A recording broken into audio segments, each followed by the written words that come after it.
everyone, I'm unboxing the latest addition to my kitchen. This is Sous Vide made by Inkbird.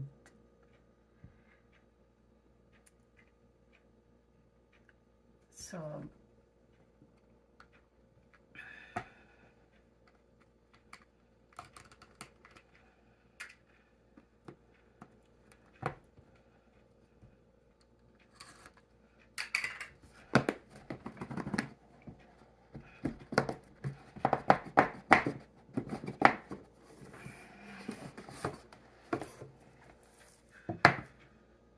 Amazon was fast in delivering this when we ordered.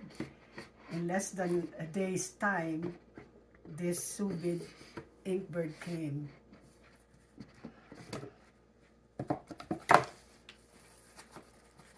So let me show you how this looks like. It has a manual and the Sous Vide.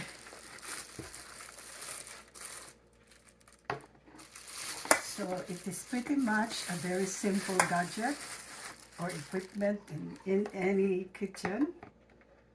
All you have to do is to clip this on a pot and then plug, then put water.